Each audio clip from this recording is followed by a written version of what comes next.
چونکہ تقویٰ کا مضمون آئی گیا ہے تو میں آپ کو ایک بہت پیارا واقعہ سنا دیتا ہوں کہ تقویٰ کی تعریف کیا ہے۔ اس پر حضرت عمر رضی اللہ تعالیٰ عنہ کی مجلس شورا میں کوئی بحث چھڑ گئی۔ تقویٰ کسے کہتے ہیں؟ ہاؤ ٹو ڈیفائن تقویٰ، تقویٰ کی ایک جامع و معنی تعریف کیا ہوگی؟ اب بہت سے صحابہ نے اپنے اپنی رائے دی۔ حضرت ابی بن کعب رضی اللہ تعالیٰ عنہ وہ خاموش بیٹھے رہے، اور یہ وہ صحابی ہیں جن کے بارے میں حضور کی حدیث یہ ہے اقرأہم ابی بن کعب، میرے صحابہ میں قرآن کا سب سے بڑا عالم اور قاری جو ہے وہ ابی بن کعب ہے۔ تو حضرت عمر نے کہا بھائی آپ نے کچھ نہیں بتایا، آپ بتائیں تقویٰ کسے کہتے ہیں؟ اس پر انہوں نے کہا امیر المومنین، اگر کسی شخص کو کسی خاردار جنگل میں سے گزرنا پڑے، اوپر جھاڑیاں ہیں، کانٹوں دار ہیں، درخت ہیں، نیچے لمبی لمبی گھاس ہے، کوئی پگڈنڈی بھی بنی ہوئی نہیں ہے کہ جو راستہ نظر آ رہا ہو، کیا پتہ کہیں گھاس کے اندر کوئی سانپ کنڈلی مارے بیٹھا اور آپ کا پاؤں اس پر پڑ جائے۔ اور آپ کو معلوم ہے امیزن کا طاس اور کانگو کا طاس جو ہے، یہ جو دنیا میں جو سب سے زیادہ گھنے جنگل ہے افریقہ میں اور ایک ساؤتھ امریکہ میں، ان میں تو سانپ اوپر سے بھی لٹکے ہوئے ہوتے، درختوں سے شاخوں سے لٹکے ہوئے بھی۔ اب کسی کو گزرنا ہو تو کس طرح پھونک پھونک کر قدم رکھے، دیکھ دیکھ کر، چوکن نہ ہو کر، اچھی طرح احتیاط سے۔ یہ در حقیقت تقویٰ ہے، بچنا، کہیں میرے کپڑے کسی کانٹوں میں الجھ نہ جائیں، کہیں میرا پاؤں کسی موذی جانور کے اوپر نہ آ جائے، کہیں میرا پاؤں کسی موذی جانور کے بل یا بھٹ میں نہ پڑ جائے۔ اب اس طریقے سے پھونک پھونک کر، جس کو ہم کہتے ہیں محاورے میں پھونک پھونک کر قدم رکھنا اور پوری طرح چوکس اور چوکنے ہو کر راستہ طے کرنا، یہ تقویٰ ہے۔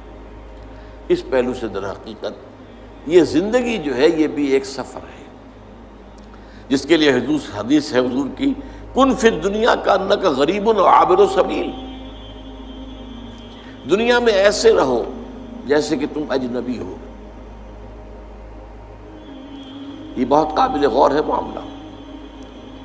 اصل میں ہم دیکھتے ہیں عام لوگوں کی دلچسپیاں کیا ہیں، عام لوگ کدھر بھاگ رہے ہیں، کدھر دوڑ رہے ہیں۔ سب کو دنیا کی پڑی ہوئی ہے، بہتر سے بہتر مکان، عالیشان سے عالیشان محل، نئی سے نئی کار، اعلیٰ سے اعلیٰ کار۔ اس میں ایک آدمی جو ہے جو حق پر چلنے والا ہو اور جس نے اپنے آپ کو دین کے لیے وقف کر دیا، وہ اپنے آپ کو اجنبی پائے گا۔ میری سوچ اور ہے، ان کی اور، انہیں دنیا کسی اور چیز کی ہے، مجھے فکر کوئی اور دامن کی ہے، تو اجنبی، وہ اپنے آپ کو اس ماحول میں اجنبی پائے گا۔ کن فی الدنیا کانک غریب او عابر سبیل، یہ ایسے رہو جیسے کہ راستہ گزرنے والا ہوتا ہے، اسے راستے سے کوئی پیار نہیں ہوتا۔ اصل میں تو منزل ہے جہاں پہنچنا ہے، اسے راستہ اس منزل تک پہنچانے کا ذریعہ ہے۔ یہی وجہ ہے کہ حضور نے فرمایا صلی اللہ علیہ وسلم، مالی ولی دنیا، مجھے تمہاری دنیا سے کیا سروکار، انما مثلی کا راکب استظل تحت شجرۃ ثم رعى فترکھا، میری مثال تو اس مسافر کی سی ہے، سوار جو تھوڑی دیر کے لیے رکتا ہے کسی درخت کے سائے میں سستانے کے لیے، تھوڑا سا آرام کرنے کے لیے، پھر وہ چھوڑتا ہے، اس کو اپنا راستہ لیتا ہے۔ یہ اس کا ٹھکانہ تو نہیں ہے، یہ اس کی منزل تو نہیں ہے، یہ اس کا گھر تو نہیں ہے، یہاں اسے رہنا تو نہیں ہے۔ تو ٹھیک ہے، دنیا کا درخت کا ایک سایہ تم پر بھی چھت کا ایک سایہ ہو جائے، بہت غنیمت ہے، غنیمت سمجھو کہ سایہ ہے۔ لیکن یہ ہے کہ عالیشان محلوں کی آرزویں دماغ سے نکال دو، دنیا کی چیزوں کی طلب جو ہے وہ دل سے نکال دو، باہر کر دو۔ جس کو کہتے ہیں کہ یہ جیسے ہے جیسے کہ سمندر میں کشتی جا رہی ہے، سمندر کشتی چل رہی ہے پانی پر، لیکن اگر یہ پانی آ گیا کشتی میں تو ڈوب جائے گی۔